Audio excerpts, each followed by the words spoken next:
Here's a poem, The Second Coming, by William Butler Yeats.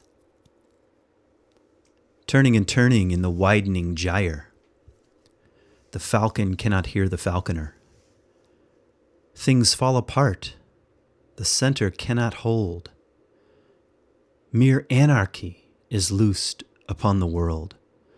The blood-dimmed tide is loosed, and everywhere the ceremony of innocence is drowned. The best lack all conviction, while the worst are full of passionate intensity. Surely some revelation is at hand. Surely the second coming is at hand. The second coming. Hardly are those words out when a vast image out of spiritus mundi troubles my sight. Somewhere in the sands of the desert, a shape with a lion body and the head of a man, a gaze blank and pitiless as the sun, is moving its slow thighs, while all about it reel shadows of indignant desert birds. The darkness drops again, but now I know that 20 centuries of stony sleep were vexed to nightmare by a rocking cradle. And what rough beast, its hour come round at last, slouches toward Bethlehem to be born. God, what a poem. What a poem for the present moment. The blood-dimmed tide loosed upon the world. The falcon unable to hear the falconer. And what a week it's been, really. More than 100,000 deaths in the United States. I don't presently know the global number of deaths because of coronavirus. And now once again, the death of an unarmed black man at the hands of police, and riots and protests and violence, and it's troubling. My heart is troubled. I feel heartbroken.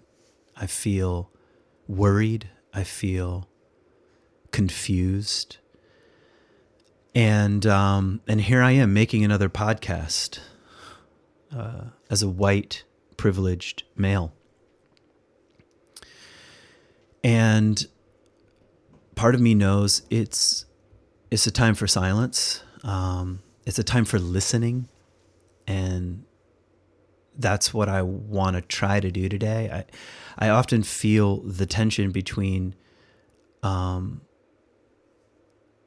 feeling some responsibility to turn and look and to speak and to say something.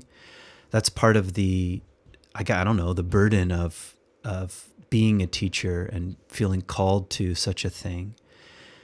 And also the call of silence, the kind of silence that is not retreat, but that is more toward listening. And I want to read a Maya Angelou poem today. And this poem has been working me the last few days. And I gave a talk at C3 where I teach regularly using the same poem, I Know Why the Caged Bird Sings, which is also the title of one of her memoirs. I think she has more than one. Or part one and part two, I can't remember exactly. I had the privilege, by the way, of hearing her read her poems and talk at Calvin College here in Grand Rapids a few years ago. Really one of the highlights of my life in terms of hearing from a poet, and especially her. And I want to read that poem because I'll say something very directly about it here at the beginning. I know why the caged bird sings is her line, and I want to say I don't know why the caged bird sings. I don't know why the clipped wings of a bird behind centuries of prison bars sings. I don't know why exactly, because I'm a white male and of Irish descent, and I inherited a certain skin color and a certain zip code and a certain family heritage that were no choice of my own. And that's why I want to listen. I think the title of the podcast is something like Time to Listen to the Caged Bird, time to really listen, to listen between the lines, so to speak. I know it's like the whole my whole social media feed right now is just blowing up with people shouting. And I guess I won't condemn such a thing, although I do wonder about the efficacy of social justice posts, especially by people who are just like me. Notice me posting a social justice post, and I think I wonder to whom am I talking? And I think it's troubling because it gives you the feeling of I'm doing something, and it's hard to know what exactly I'm doing when it comes to, I guess, what I'm calling social justice posting. So I'm not condemning that. Maybe there is a tide that rises, just like definitely protests and public gatherings and marches. A certain tide rises that gets the attention of people. And I suppose you could say something the same as social media, but I don't know. I guess it's troubling. Maybe you feel troubled by it too. And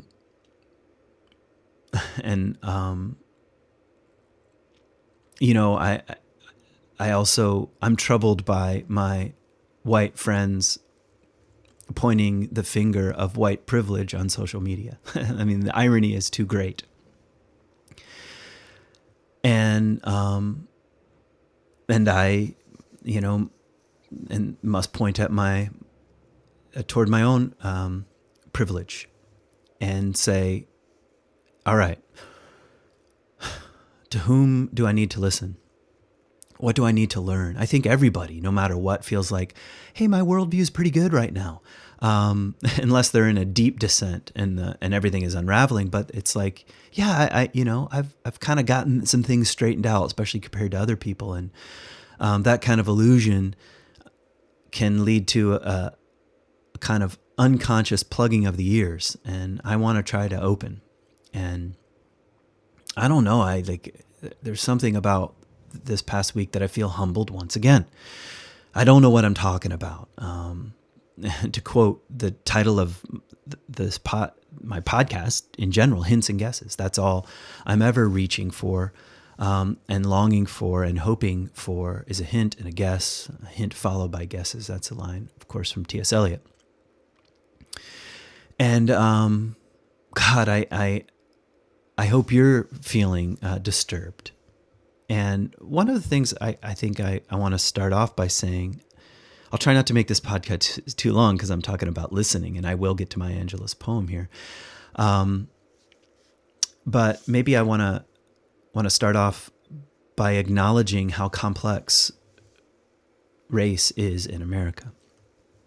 And the only parallel I can think of is and forgive the kind of not very potent parallel here, but when it comes to reading the Bible, and I'm going to say some things about the Bible in a few minutes, when it comes to reading the Bible, the question of interpretation and what it means is really, really, really, really complex.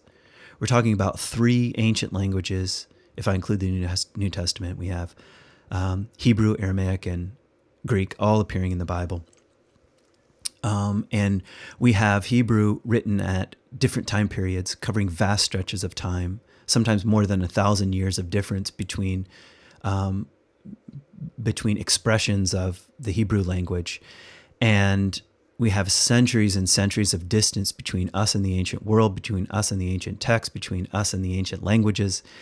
And just to be able to write a sentence in English that you think you might understand is really, really complex. and nobody gets it right. And I'm saying that because trying to reduce race and the conversation around race in America just to a few simple things is really naive and stupid. It's really, really complex. And actually, that's the call. We are called, in terms of evolution of consciousness, to move from simple to complex. And facing the complexities is what we need now, which means we need a lot of listening. One-liners and Twitter does not work. It does not work for a conversation around race. I'm sorry. There aren't enough characters. And I in no way want to contribute to trying to reduce anything down to something simple. Like, hey, what we need to do is just fill in the blank. And maybe the other thing I wanted to say is comes from this Yeats poem, the Second Coming, that something is slouching toward Bethlehem, waiting to be born in the midst of really serious chaos. And he knew what he was talking about from his own time period. And it's like, here we are again. And the right language for that is apocalyptic. This is actually the end times. And I don't mean that in any kind of literal, fundamentalist, Christian, evangelical way. It's the end of an era, of an age, of a season, of a civilization, of a way of life, of a worldview. And whenever that is happening collectively on a large scale, that's the apocalypse. That's the ending of things. And apocalypse means to reveal. So in the midst of chaos and of the blood-dimmed tide and the reality that the falcon is swinging further and further out in the widening gyre, unable to hear the falconer, the mystery, the God, the divine, the truth, reality with a capital R. In the midst of that chaos, something is being revealed about the way things are, and to listen for that, and to turn toward the chaos, to hold the poles, to be strung up on a cross of coincidence of opposites, is the collective and apocalyptic invitation. And something else I've been musing about this week. I heard something on the news, and I mentioned this to the C3 community.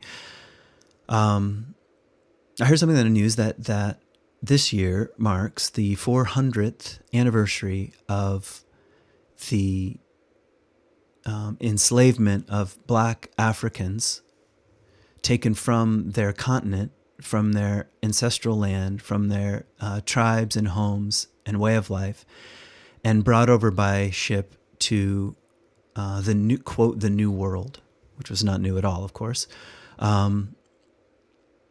400 years of slavery, 400 years.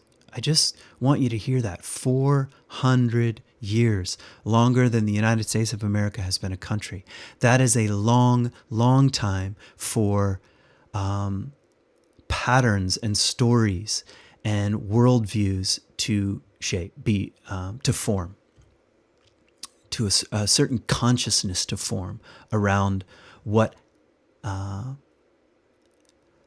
around the realities, the terrors and violence and traumas of and ugliness of what slavery is, and the fact that our country was founded on such a thing. And of course, it's complex. You know, our country was founded also on some other ideas and ideals and goodwill. But it has a dark side. It has a dungeon side. It's like the myth of Bluebeard, where Bluebeard goes away and says to his wife, hey, you can visit any room in the house, Here are the keys to the kingdom, so to speak. Go anywhere you want. Invite your sisters. Have a good time. My gold is yours. My food is yours. Just don't go to the basement. Don't use this key and don't unlock the door. So you know what's going to happen. And eventually she does. And she unlocks that door and looks inside. And it's full of Bluebeard's previous dead wives, all bloody and mangled. And the key gets blood on it. And she freaks out and tries to shut the door. But the key won't quit bleeding. And it gets all over her dress. And she tries to put it in the wardrobe. And the wardrobe bleeds out. It's like once you open the door to the underside of what America is built upon, you can't unsee it. The key is bloody. It gets on your clothes, and it's on all of us, and on the white privileged part of society. We can't wash it off. We can't wash the blood off, no matter how hard we try. So best to turn toward it and say, yes, this is the truth. This is the truth. And 400 years. And the figure struck me in particular because that's how long the Hebrew people were enslaved in Egypt, according to the book of Exodus. 400 years. That's such a long time. And for patterns to develop and ways of thinking to develop. And that's a long time to have the whip in your hand from the Egyptian point of view. And that's a long time to have the whip on your back from a Hebrew point of view. And I got to say something, the very core of the Hebrew tradition, the central story is the Exodus from Egypt, the central narrative that shapes the entire canon of the Hebrew scriptures and the New Testament itself. Do not forget that Jesus was executed on Passover, the story of liberation. The central story is freedom from slavery, from 400 years of oppression to a promised land. That is a symbolic story. That is a powerful story. That is a redemptive story. That is the story we need right now. We need a new kind of Exodus. Changing the voting laws wasn't enough, we could say. Changing some laws around police brutality is not enough. These are all tiny steps. We need something like an Exodus. And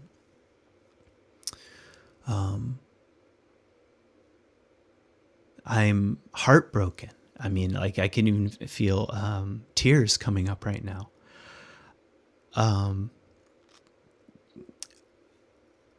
About what happened just yesterday when the President of the United States, outside his White House, dispersing protesters, the police dispersing protesters with tear gas and pushing and shoving and acts of violence, in other words, to clear the street so he could go across the street and stand in front of a church and hold a Bible. I mean, the falcon cannot hear the falconer. And I'm a critic of Trump, and I hope I'm a critic of all political leaders. I actually personally think there's a place for the conservative and there's a place for the liberal in this country. And we need one another. We need one another to have the complex discussion. What traditions do we need to hold on to, and what innovations do we need? It's the tension, the pole between those two where the third can emerge. So I will not put down conservatives in any way, shape, or form. And I won't praise liberals as if they're some kind of savior with their woke worldview. Both have much to learn.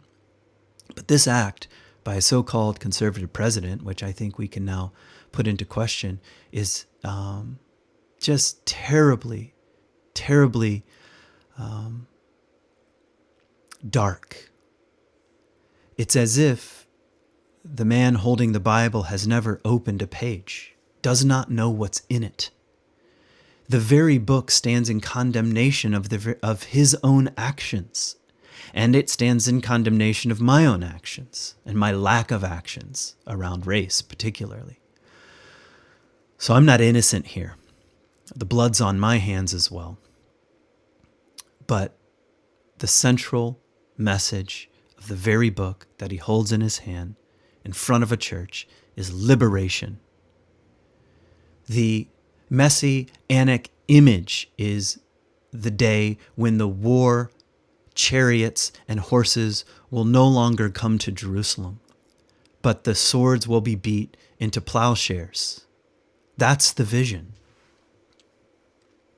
And more than that, the heartbeat of the Hebrew scriptures comes from the prophets themselves.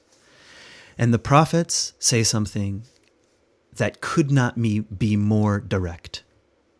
What they say is, the measure of a good society is how it treats the poor, the widow, the alien, in other words, the foreigner, and the immigrant.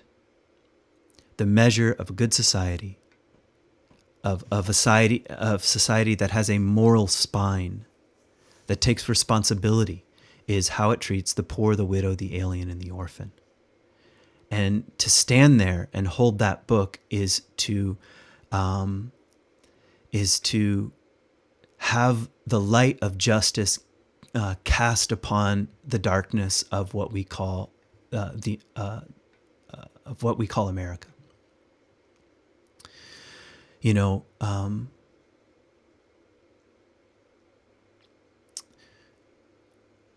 Martin Luther King Jr. was not just an anomaly. He was embodying an archetype, the prophetic archetype, and singing the song that has been sung for 5,000 years or more, depending on traditions and places of the world. And that song is the song of justice. Let it roll down like a mighty river. That's like a torrent. It's the call of Amos, and even Moses, who, according to the Judaism, Islam, and Christianity, is a prophet, and who warned in the Torah, do not mistreat the alien or the foreigner living among you, for you were slaves to Pharaoh in Egypt. Don't forget where you came from. And I don't know, there was something about, I think, Hebrew consciousness at its best that remembered such a thing. You were slaves to Pharaoh in Egypt. You know what it's like to have the whip on your back. So when the power, more or less, accidentally falls into your hands, be careful how you wield it. But there's something about white America that doesn't know that song, really. There's something about privileged America that is so out of touch, has not felt the whip on the back. And I have to say something about the collective psyche. The collective psyche is timeless. I hear sometimes critique, hey, that was a long time ago. It's the 21st century. Slavery is old news. But to the psyche and to the collective psyche, it's timeless. There are elements and energies that are as present now as 400 years ago. And that's just the way it is. So maybe I want to say sort of clearly and as directly as I can to Christian America, regardless of race, regardless of color, regardless of income, regardless of denomination. Listen to the voices of color in the Hebrew Bible. Let's not forget, it's not a white book. It was written by Middle Eastern, dark-skinned people. And let the lessons of history and how we treat the poor, the widow, the alien, and the oppressed shine light on our own darkness right now. Yeah, that's what we need.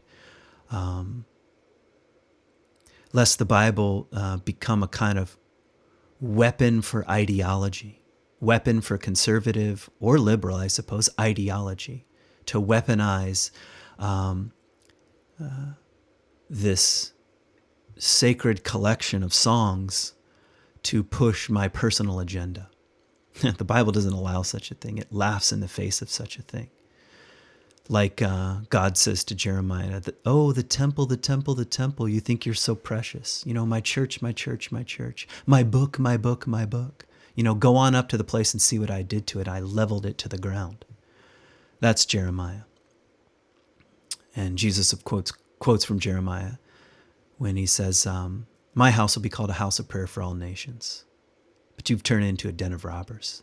I can't think of more poignant words right now. So let me read from Maya Angelou, because, like I said, it's time to listen.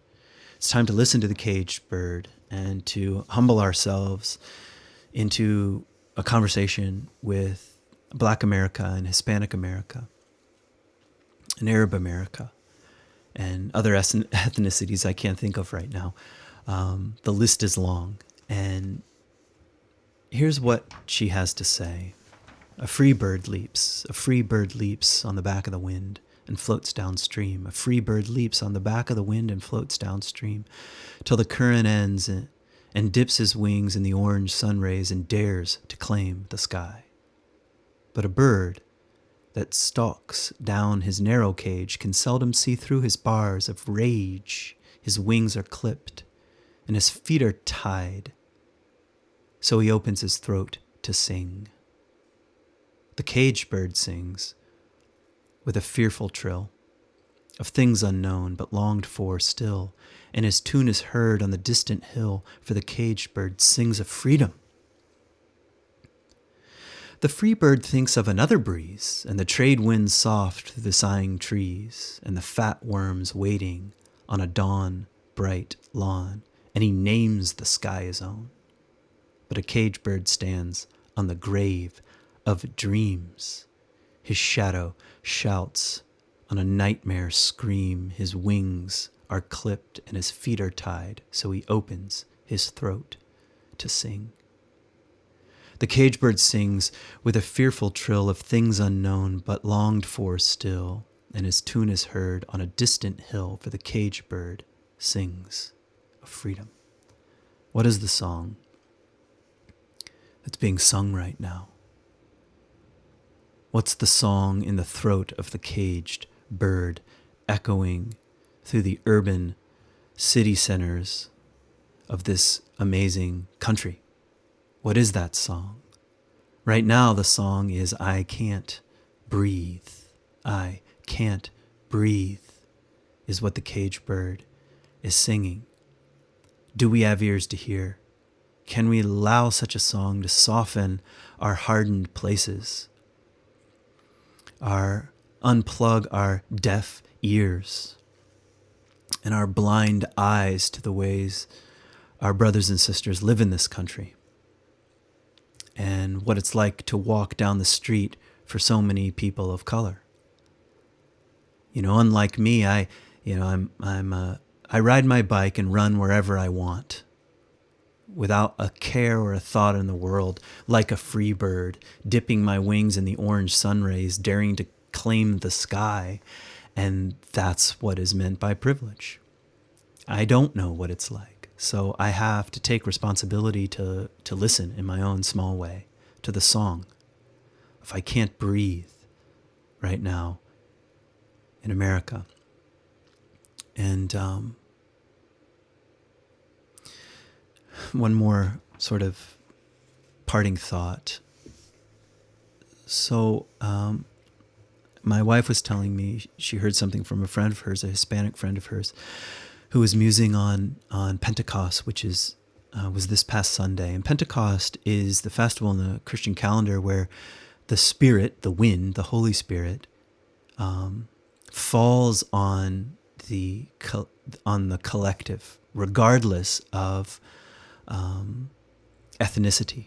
That's the story of Pentecost. And more than that, God, it says, breathes on people, giving them the Spirit of life, the Holy Spirit, which is a recapitulation, a retelling of the Genesis story where God breathes a breath of life on human beings. That is what, from a symbolic point of view, what the Hebrew Bible and the New Testament is saying, is the sacredness of life. That every single human being on this planet, by virtue of just breathing, is a sacred and divine creature. They as their lungs fill and exhale, they are breathing in and out the divine mystery, the breath of life. And that's what was squeezed out in Minneapolis in 2020 in the United States of America, the breath of life. So,